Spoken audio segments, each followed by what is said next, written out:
Welcome back to another episode of the Chiropractic Student Podcast. Today we are joined by Lou Edwards. She is the owner of Results Align Chiropractic in Abingdon in Oxfordshire. She helped me a lot going through chiropractic college. I reached out to her. She had no idea who I was. I had no idea who she was, but I knew she was local. I messaged her and she was more than happy to help out. And I'm really happy to have her on the show today. So thank you, Lou, for coming on today. No, thank you for having me, Lewis. So first of all, just briefly, why chiropractic for you? What got you into chiropractic? Yeah, that's a really good question. So I was really fortunate in the fact that, well, in one respect, I had an injury when I was younger. I fell off a horse, landed on my head and had quite a bad neck injury. And it gave me lots of symptoms, and ended up going to a chiropractor, fortunately, who ended up helping me with that. But I also noticed that I felt much better in myself, not just generally pain-free, but yeah, I just felt very different.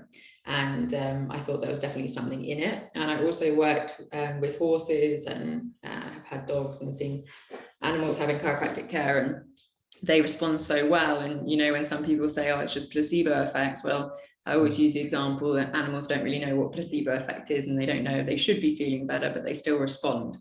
So there was something in it when I saw animals responding to it as well. And then I just always knew, and went straight from college to university, and then qualified, and then set up our own practice. So you studied animal chiropractic as well. So where did you study human, and then where did you go on to study animal chiropractic afterwards? Yeah, so I studied at McTimney College and in Abingdon, so literally just down the road from us here. And then you have to do a further year of training in animals. So I studied with a company called IVAC. They're actually a German company, but they come over to the UK at AECC, the university in Bournemouth, and it's a really, really good course actually. But I always thought that I would probably do half and half. Predominantly, I still adjust animals every week, but I predominantly adjust humans at the moment. But long term, maybe I want to switch that up. But I'm quite happy where I'm at the moment. Cool. And about your clinic, are you open plan, closed plan? What kind of thing happens in your clinic, and how long has it been there for? Yeah, so we've been open for, I think it's 2.5 years now, and we're open plan centre. So we've got, in one of our rooms, we've got 4 benches, and then the other room, we've got 2 benches. Although we're actually just taking on another chiropractor now, so we're going to get 2 more benches.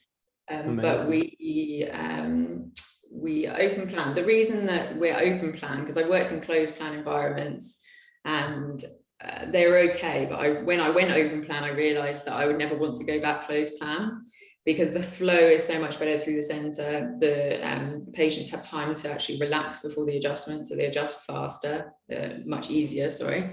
And also it's more of a sense of community. So that's what we really aim to create in the center, is like a family type nurturing environment where everyone will talk to everyone, and yeah, it's just one big community here. So yeah, we've been open for 2.5 years, and we're open plan. We've got 3 chiropractors so far, but we're taking on another one in the next couple of months. Amazing. That's so cool. And that was one of the first open plan chiropractic clinics I'd seen, and it's such a different feeling when I came to observe you and everyone else who was adjusting there. And like you say, the whole flow, it just, something weird happens where it just makes sense, and people don't need as much instruction. It's more confusing when I used to have to go up to reception in student clinic, go and get someone, bring them in, tell them where to sit, blah, blah, blah. In the clinic, in your clinic in Abingdon, in Results, it just, they turn up, they go lay down on a free bench, you adjust them, have a little chat at the end, and then they leave. It's like, it just makes more sense. It seems a lot more free. And so that, when you said flow and that ease, it completely makes sense. Yeah, and also we adjust whole families together. So like I have a lot of families that have like 3 or 4 of them, and they all come together to be adjusted. So they'll all be kind of lying down or around that bench at the same time, and they really like it, being able to come with their family. It's like an outing for them. Yeah. So yeah, it is so much better, honestly. Also, once the patients being taught like they need to lie down, put their things in the box, they will automatically do it. They just need to be sent through. So it does cut your time down in terms of your adjustments. It's not that you're doing them a disservice or anything like that, but a lot of the time around the adjustment is just faffing around, like taking coats off, taking shoes off, doing all sorts of things that take a while. Whereas when someone's done that and is laying down ready to adjust, then you're actually just doing the most important thing rather than waiting for them to take their coat off.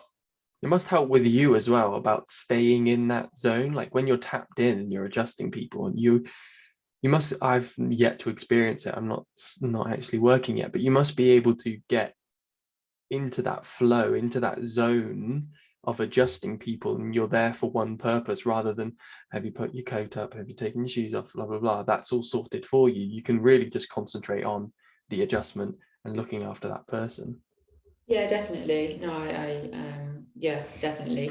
I mean, you're much more focused and you're only there to adjust. You want to be connected with your patient, but in terms of physical connection through touch, through the adjustment, but also, you know, being human in the fact that we'll say hello and say goodbye and know things about the client or the patient. Yeah. So, but also with open plan, what it means is that you don't absorb people's shit, as I like to say it.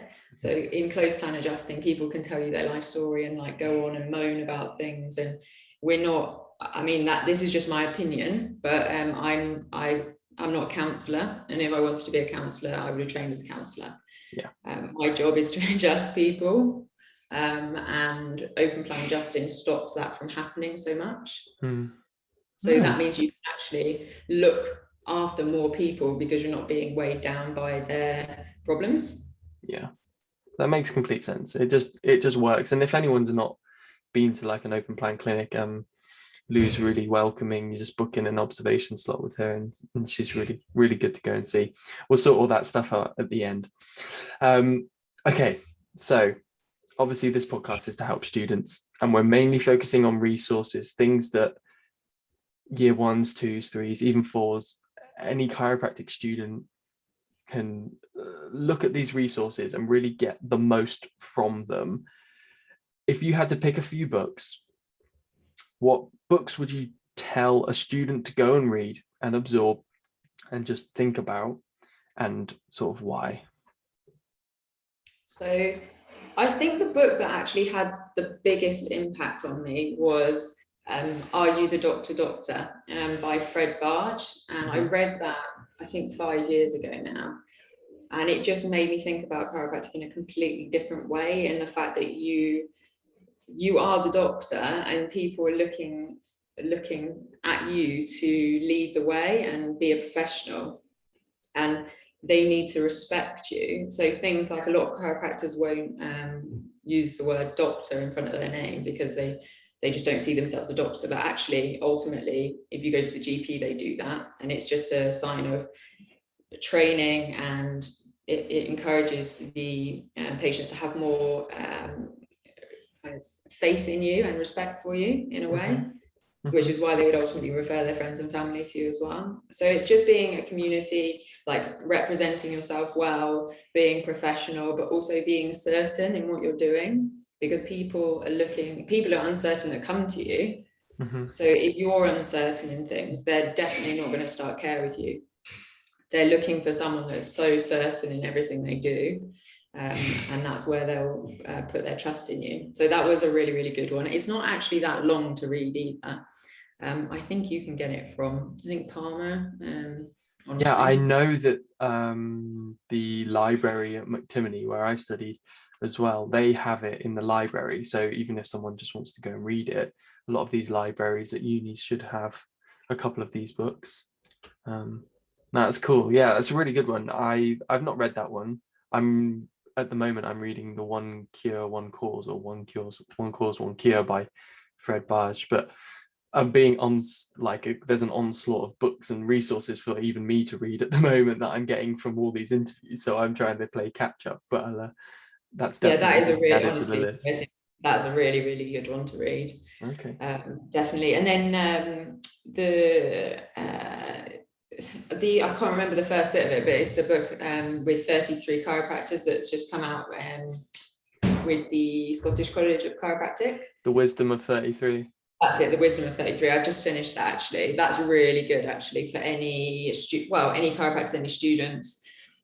It's like a snippet of some of the most well-respected chiropractors, I'd say, from around the world. So that's one. And again, it's not a very long read, and it's quite an easy read because it's just stories being told. Another one is The Glory of Going On. That's definitely a really, really good green book. But a lot of students don't know what the green books are when they come out of university, which, when you've read them, seems silly that you're never really taught about them. But the green books are the complete philosophy about the whole of chiropractic and where it stemmed from. I was just going to say, so if someone had never read a green book before, you would recommend The Glory of Going On as like the first read for them? First read, Glory of Going On, definitely. Brilliant. But there's so many green books out there. But the first one, I would say Glory of Going On. And every time I sometimes go back and I reread them. I've got them all on what's it called? Like an e-book thing. Yeah, I've got them all there. So I go and read them. But I've got The Glory of Going On in hardback, which was a very kind gift to me. But yeah, really, really good. Nice. So we've got some 3 really good books there. I think as well, you've covered a few different areas, because you've got the philosophy, you've got I.E. the Doctor, which is going to, like you say, it's going to give you that confidence boost. And then the Wisdom of 33 is like massively inspirational, because you get kind of what I'm asking people on this podcast, like, what is your inspiration? Why are you doing this? And lots of tips, helpful resources and advice, and just lots of motivation from, like you say, massive chiropractors in our industry. And so that is such a great book, and it's so compact. It's such an easy read. You can read a chapter in like 10 minutes, if that, and just feel like you're progressing through a book, which I quite like. Yeah, no, I really agree with you. I really enjoyed that read. So do you listen to many podcasts? I do. Yeah, I listen to a fair few. I listen to like Chiro Hustle podcast, which is amazing, because again, there's some of the like very interesting chiropractors that go on there. Yeah. And then also Liz and Loz. I don't know if you've heard of them. I have not. The TikToks. They're really, really good. They're chiropractors that are just talking about chiropractic and philosophy and just everything about chiropractic. They're really, really helpful. I think as a student, I listen to them more.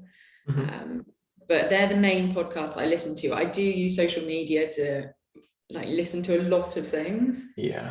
Like just some of the top chiropractors posting bits of advice or tips, like Tim Young posts some amazing stuff.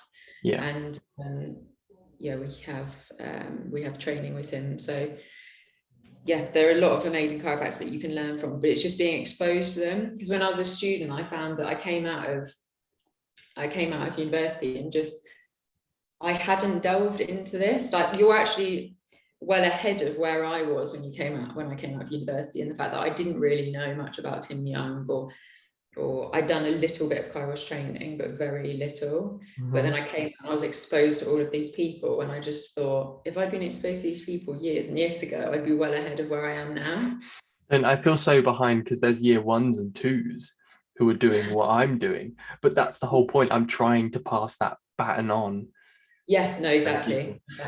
So you've led into that really nicely. So we've got our 2 podcasts. We've got Chiro Hustle and Liz and Loz. I'll obviously link those in the descriptions. You then started talking about people and community. That's coming up a lot in this podcast, about how people need to get out there, talk to people, learn about people, go to conferences, seminars. What people are out there that you found really helpful for you? I mean, you've mentioned Tim Young. Is there anyone else that you really recommend just going and following all of their stuff? So definitely Tim Young, the Kairos training, Brett Jones, who I think owns it, is a really good guy to follow. And we did loads of his, he's got loads of videos for Kairos training The students Nice. actually train there at the back of results sometimes as well. Yeah. And that just helped really with technique. And I did a couple of in-person seminars with Kairos as well, and that just helped with certainty. Who else? I think as well, as a student, it's easy to think that it's all about technique, and that with technique you're going to become an amazing busy chiropractor, which it is very important to have good technique. But I think if you only have good technique and no communication skills, then nobody's going to start care with you, so you can use those amazing techniques on them. Mm-hmm. So I think that learning the business side of things, and I know no one likes the word sales, but ultimately if you don't sell yourself, you can't help people or sell chiropractic. So learning sales is really important part of it, and the business side, so you can then help them. So things like Ryan Reider does a lot of the business side of things, but also glowakiGo does loads of scripts for the initial consult and the report of findings. So learning those processes, as well as just adjusting seminars and following people online, I think is really important. Yeah, I'll have to have a little look. Brad, you'll have to send me his name afterwards to have a little, I'll link it in the description, and for me to have a little look at as well. Yeah. Okay, so I always ask this at the end as well. I kind of say to people, if you had one bit of advice you could just tell a student, you could tell them to go do something, watch something, read something, or just one bit of advice, one sentence, what would be the golden bit of advice? Oh goodness, one thing. The one thing, if you were to say, this is hard. if you had to pinpoint one thing. One thing, if you're going to do literally one thing, I'd say go to the UCA conference. Yeah. So because you'll meet so many of the top chiropractors there, they have so much vitalistic philosophy there. You're going to be mingling among people, like-minded people, chiropractors that practice in a vitalistic way, and you're just going to network so much faster. So that is a very hard question because it's just one thing, but I'd say get yourself to the UCA. Yeah, and I think that's really good because you hit the nail on the head with so many few things there, like communication, you get people skills, you'll go and see a bit of adjusting, you'll go and talk to loads of people, you'll go and learn about, there'll be people talking about the philosophy, the science, the art, there'll be people talking and doing everything there. So it's like a weekend of compact. And you won't believe this, but this one coming up in the next couple of weeks is actually going to be my first ever UCA conference. Oh, you're going to love it, Lewis. Honestly, I'm so excited. I'll see you there. I'll see you there. I'll see you there. We're going as the whole team. So yeah, but it's amazing. You get as you just said, you get the adjusting side of it. You see really good chiropractors adjust. You get the philosophy. There's amazing speakers. You also in the evening have like a sit down dinner and there's a dance floor, and you get to just talk to like-minded people. So it's a really good all round conference. Yeah. I'm so pumped for it. Okay. Lovely. That's like a really nice place to wrap it up as well. So thank you so much for coming on the show. I really appreciate it, and some really nice stuff there. I think it's really compact and you were really concise and detailed with everything you said. One thing I would like to say as well, like I don't think I've said it much to you, but obviously I was part of the Kairos training culture, and we were facilitating it. And if it wasn't for you providing a space, we wouldn't be able to have carried on the club. So on a personal note, thank you so much for letting us train. It means a lot for so many students. And we reached a peak of like over 20 students coming to sessions. And we wouldn't have been able to host that if it wasn't for you providing the space. So just thank you so much for that. I really appreciate I appreciate you saying that. No, it's I mean, if we can give back in any way to students, it's the most important thing, because at the end of the day, the students are the future of chiropractic. Yeah, so it's really, really important that people are trained well and know the philosophy, and chiropractic doesn't deviate away from that too much. Yeah, amazing. And so if people want to reach out to you or come and observe, how do they do so? What's the best way? So the best way to contact me is through my personal Facebook, which is if you just type in Lou Edwards. Yep. That's the best way to contact me. You can contact us through our website as well, to the front desk, which is www.resultsalign.co.uk. Or you can always just pop in within our opening hours. That's not a problem. But yeah, if anyone needs to observe, I know it's very difficult for me to find observations when I was a student.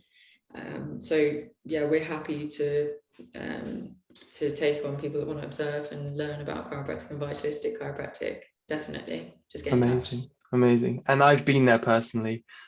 Please check it out. It was really good. I mean, Lou has time to have a little chat with you as well. So do the other chiropractors. So it's not just go and watch and stand in a corner for 4 hours. They have a chat with you. They talk to you about your interests and obviously get you inspired for chiropractic. Thank you again, Dr. Lou Edwards, for coming on to the Chiropractic podcast, the Chiropractic Student Podcast. It's been a pleasure. And thank you everyone else for listening. Thanks for having me, Lewis. Thanks.